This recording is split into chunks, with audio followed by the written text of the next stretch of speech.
시청자 여러분 안녕하십니까? 남북외창 시작하겠습니다. 윤석열 대통령이 한미일 정상회담과 나토 확대 정상회의에서 북핵 대응을 위한 국제사회의 공조를 촉구했습니다. 대통령실은 한미일 삼각공조를 복원하고 경제안보 협력을 강화했다고 평가했는데요. 하지만 북한과 중국의 반발을 어떻게 풀 것이냐 하는 과제도 안게 됐습니다. 윤 대통령의 나토 정상회의 참석을 공개적으로 비판해온 북한은 코로나19 등 각종 어려움 속에 내부 단속을 강화해 나가고 있습니다. 네, 이슈엔 한반도 먼저 이번 주 한반도 상황 살펴봅니다. 러시아의 위협을 느끼고 있는 핀란드와 스웨덴을 새 회원국으로 받아들이기로 결정한 나토. 새 전략 개념인 2022 전략 독트린 발표는 더욱 주목을 끌었습니다. 우크라이나를 침략한 러시아를 가장 심각하고 직접적인 위협으로 재규정했습니다. 여기에 중국의 야망과 강압적인 정책이 나토의 이익과 안보에 도전이 된다며 처음으로 중국도 포함했습니다. 미국의 주도 아래 대중 포위 전략이 유럽까지 확대된 겁니다. China is not our adversary, but we must be clear-eyed about the serious challenges it represents. 나토 확대 정상회의를 계기로 4년 9개월 만에 한미일 정상회담도 열렸습니다. 핵심 의제는 역시 북한 문제로 고도화한 북한의 핵과 미사일 위협에 맞서 삼각공조를 강화하기로 했습니다. 북한의 핵미사일 위협이 고도화되고 국제정세 불안정성이 커진 상황에서 한미일의 협력의 중요성은 더욱 커졌습니다. 한국 정상으로는 처음으로 나토에 초청받은 윤석열 대통령은 자유와 평화를 강조하며 나토와의 협력 강화 의지를 밝혔습니다. 또 북한의 무모한 핵 개발 의지보다 국제사회의 비핵화 의지가 강하다는 것을 분명하게 보여줘야 한다고 강조했습니다. 북한은 윤 대통령의 나토 정상회의 참석에 대해 원색적인 비난을 쏟아냈습니다. 조선중앙통신은 학자의 기고문 형식으로 불구덩이에 두 발을 깊숙이 묻어둔 격이라고 했습니다. 중국은 거친 입장을 보였습니다. 放弃冷战思维，零和博弈，不要在搞乱欧洲之后，企图在搞乱亚洲、搞乱全世界。 중국 관영 환구시보는 특히 한국과 일본은 나토 정상회의에 참석해서는 안 된다. 나토를 아태 지역으로 끌어들이는 건 중국과의 전략적 상호 신뢰를 상하게 할 것이고 불가피하게 대가를 치러야 할 것이라고 경고했습니다. 우리한테 제일 중요한 안보는 북한의 핵 미사일 개발 위협이거든요. 여기에 대해서 중국이 하나도 안 해줬는데 중국이 한국 보고 이래라 저래라 내정 간섭을 하는 것은 도를 넘어도 한참 넘어선 없다고 저는 봐요. 이런 가운데 얼마 전 노동당 전원회의와 중앙군사위 확대회의를 소집했던 김정은 위원장이 이번엔 당 비서국 확대회의까지 열었는데요. 장기간의 제재와 코로나19 등 어려움이 겹친 상황에서 당과 내각 등 권력기구의 내부 기강을 다잡고 더 나아가 사회 통제를 강화하려는 의도로 보입니다. 노동당 본부청사에 비서국 간부들을 불러 모은 김정은 위원장. 활짝 웃는 얼굴로 회의를 시작했지만 점차 웃음기가 사라집니다. 4시간 가까이 이어진 마라톤 회의. 김 위원장은 당 규율의 집행과 감독체계 강화를 지시했습니다. 특히 불순분자와 간첩 색출을 담당하는 보위 분야 등의 지도를 강조해 주목됩니다. 보위, 안전, 사법, 검찰 부문 사업에 대한 정책적 지도를 강화하며 당을 중심으로 사회 통제를 더 강화하겠다는 뜻으로 보입니다. 지난달에 2차례 열린 노동당 비서국 회의를 통해 내부의 어려운 상황에 적극 대응하겠다는 의도도 있다는 분석입니다. 이렇게 큰 문제들을 가지고 긴 시간을 들려기보다는 아주 적시적소에 빨리 정책 결정을 해가지고 정책의 효율성과 경제성을 높이는 방향으로 가려면 비서국을 좀 이제 활용을 좀 많이 해야 되지 않겠는가. 언제 해도 이상하지 않다는 핵실험은 아직 진행하지 않고 있고 탄도미사일 발사도 잠잠한 상태. 하지만 코로나19와 장마, 폭우가 지나면 언제든 전략적 도발에 나설 것이란 전망이 나옵니다.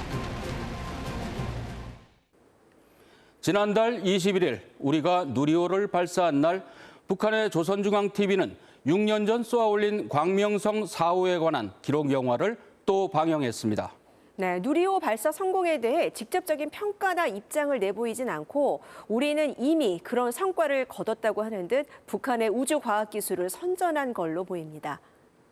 한편으론 한국형 발사체 누리호 발사 성공으로 대륙간 탄도미사일 ICBM과의 연관성에 대한 관심도 높아지고 있습니다. 네, 이슈엔 한반도 두 번째 주제로 누리호가 ICBM과 어떤 연관성이 있을지 또 북한의 위성 개발 수준은 어디까지 왔는지 알아봅니다. 우리가 지구 상공에 올린 성능 검증 위성에서 초소형의 큐브 위성 한 기가 모습을 보입니다. 초기 교신 상태는 다소 아쉬웠지만 발사체 성공에 이어 위성 분야에서도 의미 있는 성과를 거뒀고 우주 개발에 중요한 진전을 이룬 겁니다. 정찰 위성, 그리고 과학 위성, 그리고 초고속 통신 위성뿐만 아니라 우리 한국형 GPS 위성까지 이제 쏘을 쓰는 기반 기술을 갖게 됐는데 이번 8월에도 우리가 달 탐사선을 하나 쏴요. 달 궤도 고도 한 100km 위에서 달 궤도를 돌면서 달의 여러 가지 지역을 이제 촬영을 해서 후에 우리가 달 착륙을 하게 되면 어느 지역에 우리가 착륙을 해야 될지 이런 것들에 대한 정보를 얻겠다 하는 것이 지금 현재 목표입니다. 우주발사체 누리호는 대륙간 탄도미사일 ICBM과 생김새, 발사 원리 측면에서 꽤나 비슷합니다. 그래서 우리나라가 사실상 ICBM 기술을 확보한 것이란 평가도 나옵니다. 하지만 핵심 기술과 설계, 사용 목적이 달라 직접 호환할 순 없다는 설명입니다. 여기 모형을 가지고 설명하면 이제 상승 단계에서 이제 2단부가 여기 분리가 되죠. 이렇게 분리가 되면 여기 위성이에요, 위성. 여기를 우주 공간에 올리는 건데 이게 탄도미사일 생각하면 이게 2,000km 정점 고도에서 그냥 적국으로 날아가는 거예요. 우리가 얘기하는 이제 핵탄두를 거기에 실으면 재진입할 때 엄청난 열을 우리가 경험을 한다. 보통 수천 도시의 온도를 경험한다. 그다음 엄청난 그런 진동 이런 걸 경험을 하기 때문에 이거를 견디고 탄두가 살아남아서 바로 지표를 때려야 우리가 적을 공격할 수 있는 겁니다. 그렇다면 평화적 목적의 우주 개발을 내세우며 우주 진출 의지를 밝혀온 북한의 기술 수준은 어떨까? 1998년 대포동 1호 로켓에 실은 광명성 1호를 시작으로 2016년 광명성 4호까지 6번 인공위성을 쏘아 올렸습니다. 이 가운데 2기가 궤도에 진입했지만 제대로 작동하지 않았다는 평가입니다. 2012년 12월에서 그다음에 2016년 2월에 광명성 4호 위성을 쐈을 때 4호 위성을 또 보여줬어요. 영상으로 보여줬는데 2개를 비교하면은 기술에 3년 지나서 기술의 진전이 거의 없었어요. 그냥 우주 공간을 돌아다니는 그런 쓰레기를 만든 거지. 그걸 가지고 위성이라고 보기에는 좀 무리가 있는 거죠. 북한은 올해 2월과 3월 탄도미사일 추진체를 이용한 시험 발사를 진행하며 정찰 위성을 위한 것이었다고 주장했습니다. 증거라며 지구 사진도 공개했습니다. 하지만 인공위성도 아닌 정찰 위성용 광학 장비를 그것도 한 번 쏠 때마다 천문학적인 비용이 드는 탄도미사일에 달아 실험했다는 주장은 설득력이 없습니다. 그 단볼리 모니터되는 사진을 가지고 위성 개발이라고 주장을 하고 있는 거예요. 페이크입니다. 그러니까 북한은 제대로 위성을 이제 우주공간에 올릴 생각은 없는 것이고요. 따지고 보면 ICBM 개발을 평화적 목적의 위성 개발로 포장을 하고 있는 거죠. 김정은 위원장은 지난 3월 우주개발국을 현지 지도하며 우주 환경 시험 시설을 구축하라고 지시했습니다. 위성의 우주 환경에 대한 검증은 지상의 우주 환경 시험 시설에서 진행하는데 북한은 아직 없다는 얘기입니다. 그리고 그걸 보고서 제가 뭘 느꼈냐면 그러면 지난 2012, 16년에 발사한 위성도 환경시험도 제대로 못했구나. 만일에 제재를 안 받는다 그러면 북한도 굉장히 빠른 속도로 위성 기술을 발전시킬 수 있어요. 왜냐하면 지금은 워낙에 뉴스페이스가 발전을 해가지고 저비용의 부품들이 다 나와 있습니다. 자기들이 원하면. 근데 그걸 못 사는 거죠.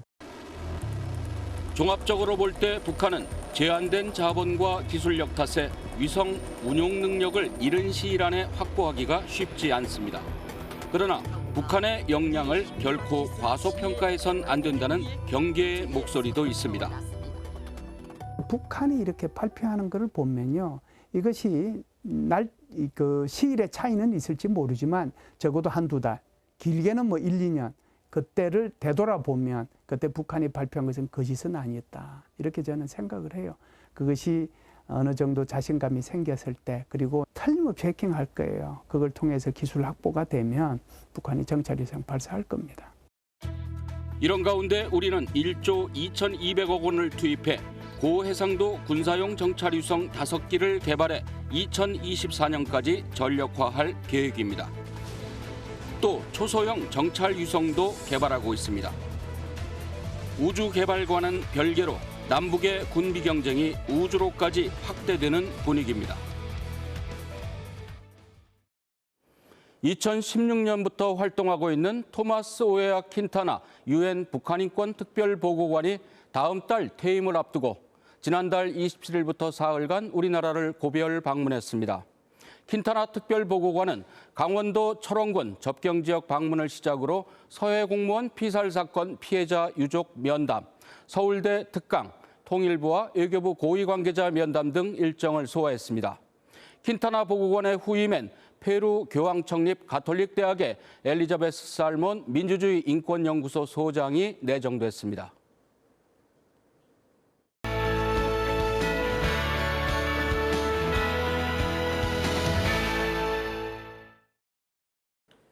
한반도를 뒤덮은 장마전선의 영향으로 이번 주 북한에도 많은 비가 내렸는데요. 이 폭우와 강풍의 피해가 막심합니다. 봄 가뭄에 이은 물난리에 농사는 물론 코로나19 방역에도 차질을 빚고 있는데요. 대책 마련에 안간힘을 쏟고 있는 요즘 북한의 모습 보시겠습니다. 밤새 내린 폭우로 배수로에서 흙탕물이 쏟아져 나옵니다.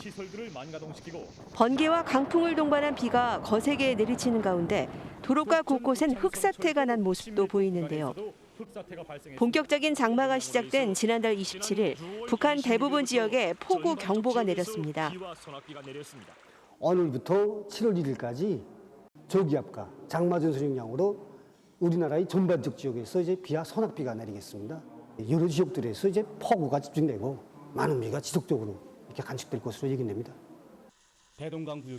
장마 전부터 폭우에 시달린 평양시 도심 한복판에선 나무가 줄줄이 뿌리째 뽑히기도 했습니다. 흙탕물로 침수된 도로를 달리는 차들의 모습도 TV에 담겼는데요. 연일 내린 장대비에 압록강 하류의 청천강은 물론 평양 도심을 관통하는 대동강, 보통강물이 위험 수위까지 불어나기도 했습니다. 그 대동강 다리 지점에서 우리가 간축한 자료가 7.2m로서 경고 수위를 넘어섰습니다. 급기야 지난달 30일엔 임진강 상류에 환강댐 수문을 열고 물을 방류한 것으로 알려져 우리 측 접경 지역에 긴장감이 고조됐는데요. 우리의 기상청에 해당하는 기상수문국에선 실시간으로 비 소식을 전하고 있고 조선중앙TV도 사실상 재해특보에 들어갔습니다. 자연재해 위기관리를 총괄하는 국가비상재해위원회의 대응 움직임도 빨라졌는데요. 북한 당국은 특히 2012년 볼라벤 태풍 피해 같은 대규모 농경지와 수천여 가구의 침수를 우려하며 철저한 대비를 촉구했습니다. 올해 장마철에도 역시 2012년도 같이 2차 이상의 태풍 피해와 콩물 피해가 발생할 수 있다는 것을 기정사실화하고 이에 대처하기 위한 만다의 준비를 갖추어 나가야 할 것입니다. 또 농업 피해를 줄이기 위해 안간힘을 쓰고 있지만 쉽지 않은 상황입니다. 거센 비바람에 넘어져 있는 농작물들과 침수된 논과 밭, 물기를 내기 위해 도랑을 깊게 파내보지만 쏟아지는 비 앞에선 속수무책입니다. 이번에 예상치 않게 이른 시간 동안에 그래서 105mm라는 비가 내렸습니다. 이렇게 대단하니까 현재 군 쪽으로 거의 300 정도의 논이 침수됐습니다. 특히 대표적인 곡창지대인 황해 남북도 일대에 300mm가량의 많은 비가 내렸습니다. 심각한 봄 가뭄에 이어 논밭이 물에 잠기는 악재가 겹쳐 올해 목표한 곡물 수확량을 달성할 수 있을지 벌써부터 걱정인데요. 이 시기에 논벼가 하루 내지 이틀 물에 잠기면 수확고 5% 정도 감소되고 3일 내지 4일 물에 잠기면 5 내지 10% 감소되며 한 주일 이상 침수되면 10 내지 25%까지 소출이 떨어지게 됩니다. 코로나19 방역에도 비상이 걸렸습니다. 철저한 방역 준수를 주문하며 코로나19에 대응하기 위해 신속진단협의조와 신속진단치료조를 24시간 가동하고 있는데요. 최근 하루 발열자가 5,000명 아래로 떨어졌다고 밝히곤 있지만 새로운 변이 바이러스가 나올 가능성에 신경이 곤두서 있습니다. 우리는 오미크론 계류의 각이한 변이형들에 대하여 그 특징들을 잘 알고 각성 있게 대하면서 그에 대응한 방역 대책들을 예견성 있게 강구해야 합니다. 여기에 농촌을 중심으로 급성 장내성 전염병 등이 퍼진 상태라 장마철 전염병 확산 방지도 병행해야 합니다. 장기간의 대북제재 속 대규모 봄 가뭄과 코로나19에 이은 장마철 큰물 피해까지 그렇잖아도 힘든 북한 주민들의 일상이 기약 없이 더욱 팍팍해지고 있습니다. 지금까지 요즘 북한은이었습니다.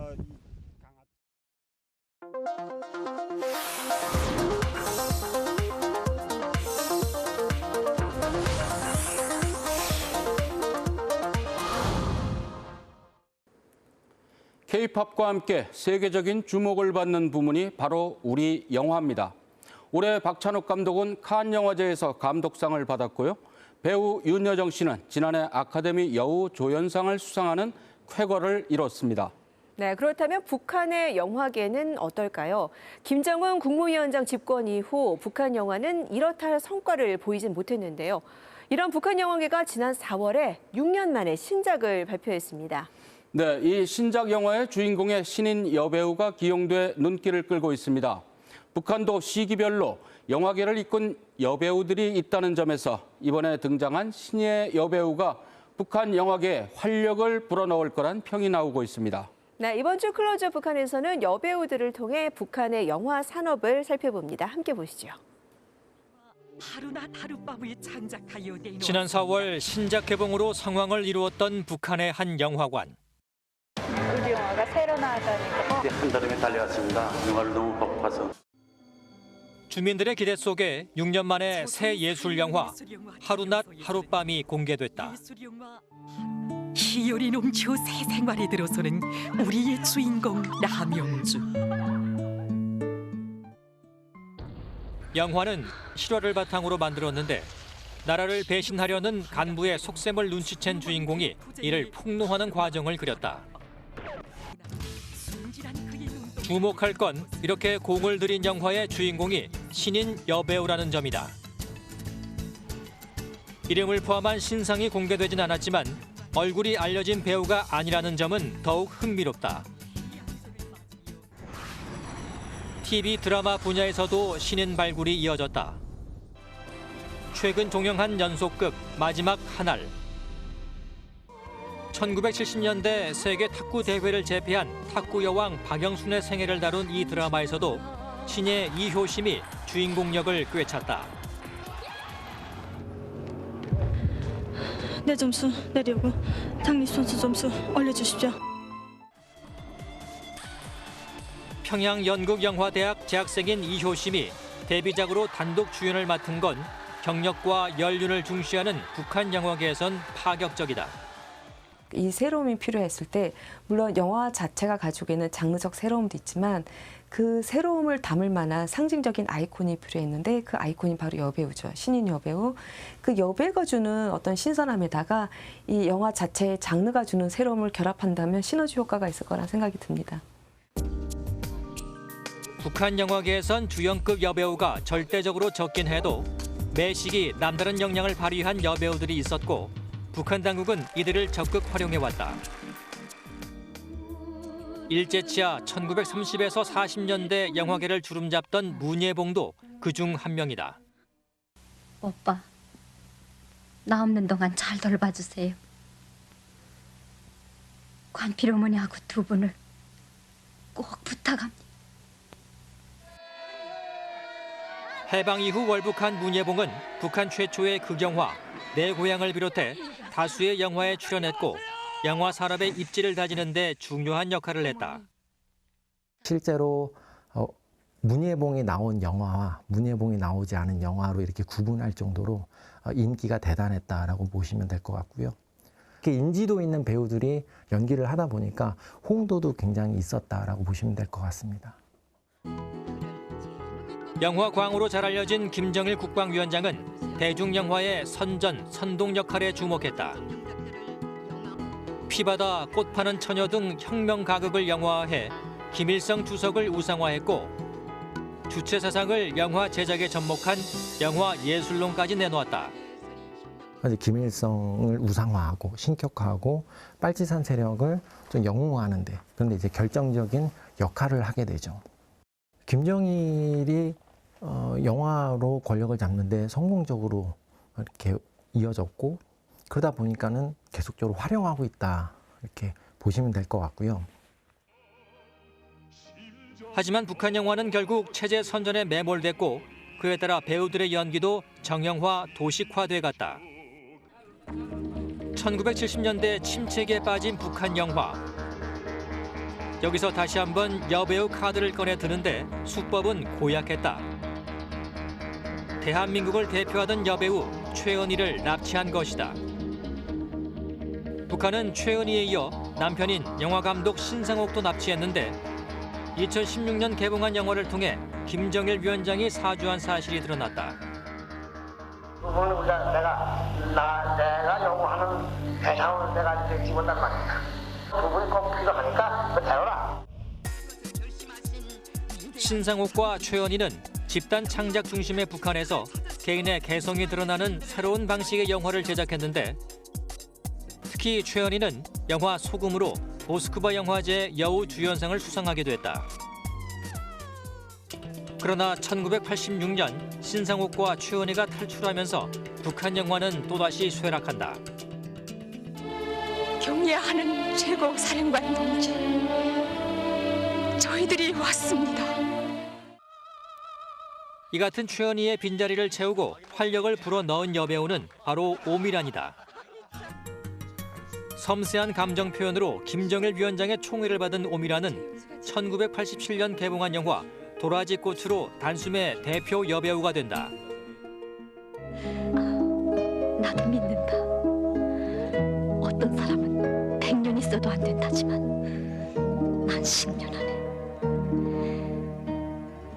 죽어도 10년 안에. 조 배우는 정말 어떤 역할을 맡겨놔도 정말 그 사람이 된다. 약간 뭐 농장원 역을 하면 농장원이 되고 뭔가 부잣집 딸이려고 하면 부잣집 딸이 되고 막 그런 정도로 굉장히 천재다, 연기 천재. 그렇게 소문이 났어가지고 되게 많이 좋아했었어요. 김정은 위원장 집권 이후 여배우의 활약은 더욱 두드러진다. 가장 대표적인 영화는 2016년에 공개한 우리 집 이야기. 중학교를 갓 졸업한 여주인공이 이웃집 고아 남매를 돌본다는 내용인데 개봉과 동시에 여배우 백설미는 엄청난 인기를 누렸다. 이 영화가 상영된 후 수많은 관중들로부터 축하 인사와 축하 전화, 통보문을 많이 받았습니다. 정말 제가 이렇게 많은 축하 인사를 받게 될 줄은 몰랐습니다. 우리 집 이야기의 감독은 그 어느 때보다 주인공 발탁에 심혈을 기울였다고 밝혔다. 운영 인물과 성격과 취미도 또 생김새도 비슷한 이런 주인공 역을 솔직히 말하면 한 20명가량 골라서 거기서 봐가지고 지금 배우를 선택했습니다. 이후 백설미는 제15차 평양국제영화축전에서 여자 연기상을 수상하며 초고속 성공 가도를 달렸다. 이처럼 북한 당국이 매 시기마다 여배우들을 영화 산업 전면에 내세우는 이유는 무엇일까? 북한 영화의 목적이 최고 지도자 우상화와 체제 선전에 있는 만큼 여배우만이 전달할 수 있는 감성적인 메시지에 주목하라는 분석이다. 여성 주인공이 가지고 있는 특징이 어떤 면이 있냐면 일단 여성이 가지고 있는 연약한 이미지. 그런데 그들이 이제 행동하는 행동력이라는 것은 그 연약한 이미지와 별개로 굉장히 강력한 그 파워를 내고 있죠. 이거는 뭐냐면 연약하고 약한 여성 혹은 주인공이 오히려 역설적으로 굉장히 강력한 힘을 냈을 때 그 자아내는 그 효과라는 것은 굉장히 큰 시너지 효과가 있습니다. 그런 면에서 주인공으로서는 굉장히 중요한 그 요소가 될 수 있죠. 이와 함께 기성세대에 비해 사상이 약화된 청년 세대들의 눈높이를 맞추기 위해 젊은 여배우를 더욱 적극 기용한다는 평가도 나온다. 상당히 신선하다고 생각을 했어요. 그래서 누구나 좋아할 만한 어떤 이제 그냥 우리도 보게 되면은 내가 좋아하는 연예인이 나오는 영화는 그냥 보잖아요. 연예인을 그 사람을 좋아하니까 그런 것처럼 이제 인기를 끌만한 사람들을 이제 주인공으로 내세워서 영화를 보게 만들므로써 그 영화를 보면서 또 다른 어떤 사상 교양을 받게끔 이런 의도를 지금 하고 있는 것 같아요. 시대마다 영화계에 영향력을 미쳐온 북한 여배우들. 특히 점차 여배우 개인에 대한 인기도 이전보다 커지는 만큼 잇따라 등장한 신인 여배우들이 어떤 영화와 드라마에서 어떻게 등장할지 관심이 모인다.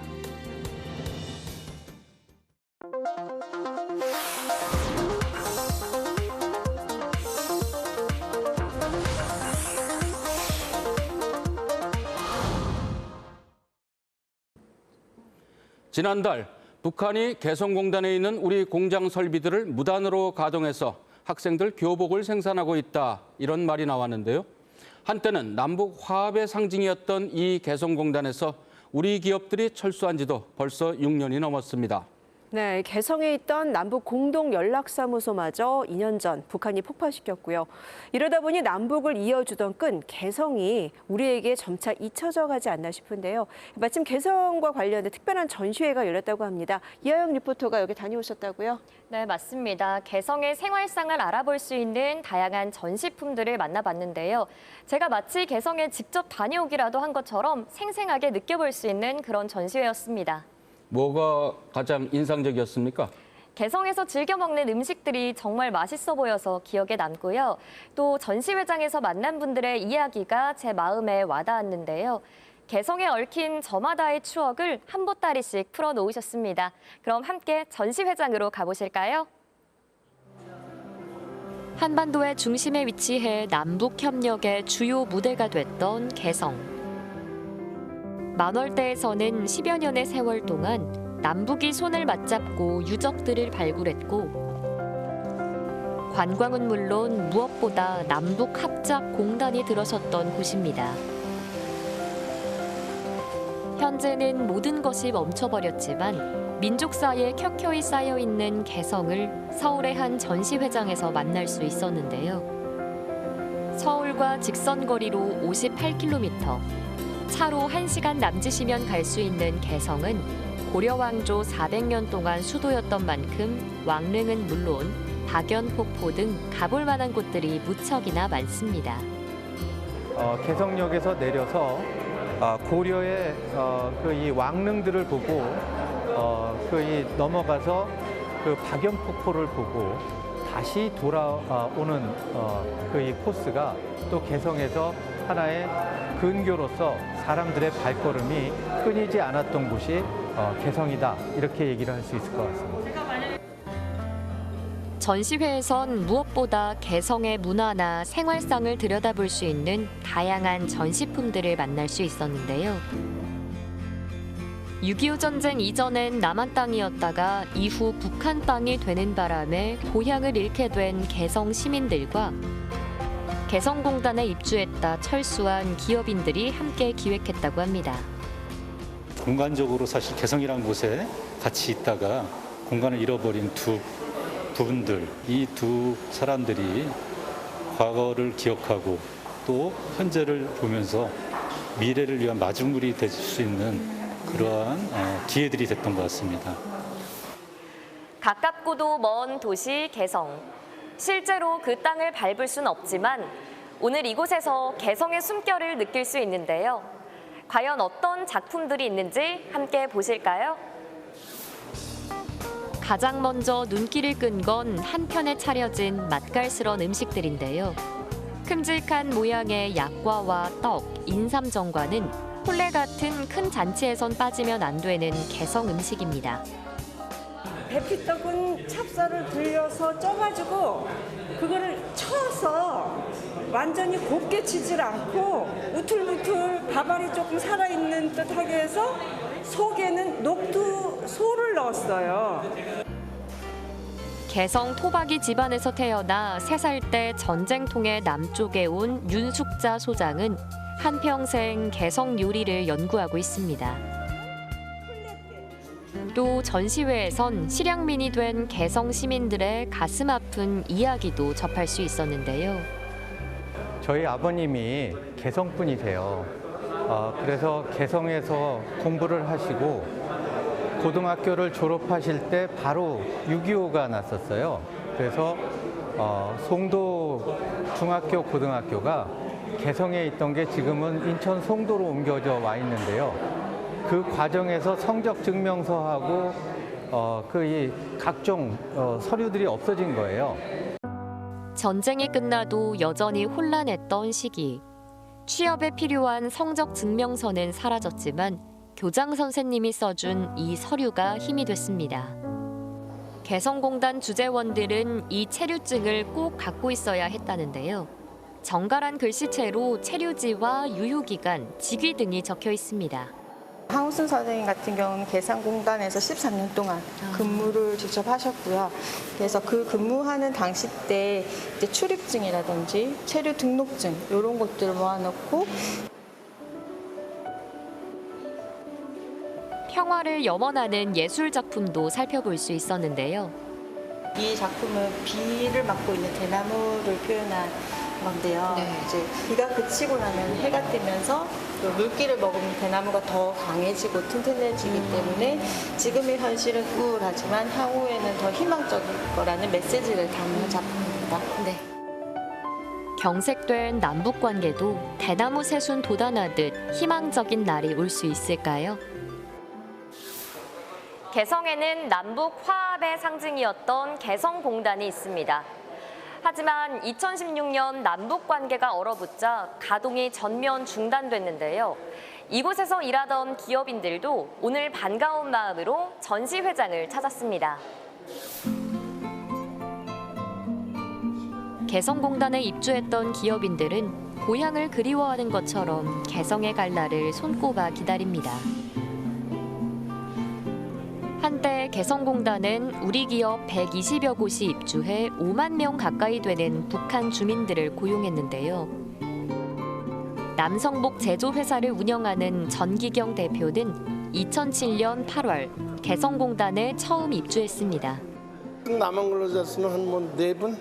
나머지는 한 우리가 250명 정도인데 전부 북한 근로자들이고요. 공장이 멈춘 지 6년이 흘렀지만 그때 만난 주민들을 잊을 수 없는데요. 나이도 벌써 먹었을 것 같아요. 그때보다는 다시 만나면 이제 뭐 아가씨도 아줌마가 됐을 거고 또 아저씨도 좀 늙었을 것 같고 그래도 너무 감격스러울 것 같습니다. 통일되는 그런 기분일 것 같아요. 누군가와 가까워졌다. 먹을 걸 나눌 수 있다는 얘긴데요. 그 가운데 최고의 간식은 뭐였을까요? 북측 사람들한테도 초코파이와 커피 믹스 이 2가지는 상당히 좋은 그런 간식거리였습니다. 이야기 보따리들은 많지만 지금은 그저 이렇게 사진으로만 바라볼 수밖에 없게 된 곳.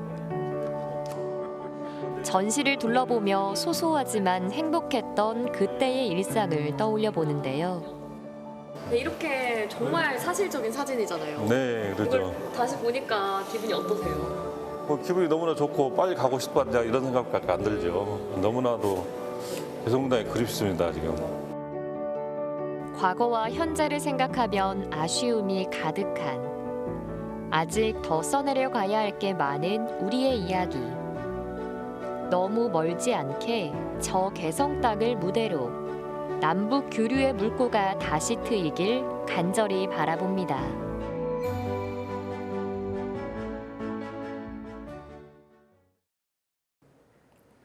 북한에선 술을 마시곤 주로 노래를 부른다는데요. 그 이유가 따로 있다고 합니다. 음주운전도 성행하는데 이 역시 이유가 있다고 합니다. 네, 북한의 술과 음주 문화 그리고 해장 얘기까지 이 모든 걸 유튜브 남북의 썰에서 만나보실 수 있습니다. 잠깐 먼저 보실까요? 김 작가님은 북에 계실 때 어떤 맥주를 많이 드셨어요? 일단 뭐 저는 좀 영성 맥주, 그다음에 봉화 맥주라고 있었어요. 이 두 가지. 그리고 그 흑맥주도 있었거든요. 그리고 일단 그런 걸 마실 수 있는 사람이 또 계층별로 달랐고요. 네. 집에서 만드는 이른바 간에반 술, 네. 이게 더 많다고 들었어요. 그래도 가장 싸고 분증적으로 볼 때는 그게 가장 원가도 맞고 하니까 많이 마시는데요. 그거는 보통 이제 엄마들이 하시나요? 엄마들이에요. 대체 여자들이에요. 남자들 왜 못하는지 아십니까? 대문 촉촉 퍼마십니다. 그냥 좀 회사 근처라던가 아니면은 핫플레이스라던가 그렇죠. 이런 데 가서 마시잖아요. 네네. 먹고 마시고. 어디서 마시나요? 식당은 있긴 있어요. 네. 가격대가 일반 주민하고는 이게 맞지가 않는 거죠. 냉면 한 그릇에 5,000원인 거예요. 근데 제 한 달 월급이 그때 당시 2,500원. 그러니까 이게 안 맞는 거잖아요. 네. 대체 물가는 손님들을 자꾸 집에 끌어들인 것이 풍습이에요. 네. 음주로 인한 그런 교통사고 같은 게 북에도 평양 같은 경우에는 종종 있겠죠? 북한은 운전기사들한테 신세를 지잖아요. 네. 예를 들면 뭐 차를 얻어 타거나 뭐 그리고 빌려서 기사 양반도 한잔 하시오 뭐 이런 말씀인가요? 네. 무조건 운전기사한테 음주 접대를 해요. 그것도 마셔요, 또 스스럼 없이. 코로나19 방역을 돕겠다 해도 장티푸스 같은 전염병 치료를 돕겠다 해도 북한은 아무런 답이 없었는데요. 이번 장마폭우에 임진강 상류에 환강댐 방류를 할 때는 사전에 좀 알려달라는 요청마저 북한은 들은 척도 안 합니다. 가타부타 말은 하고 살아야 하는데 참 야속하기만 합니다. 네, 북한의 전국 어린이 음악 경연대회에 나온 한 유치원생의 동무가 눈길을 끄는데요. 이 영상 전해드리면서 오늘 남북의 창 인사드리겠습니다. 고맙습니다.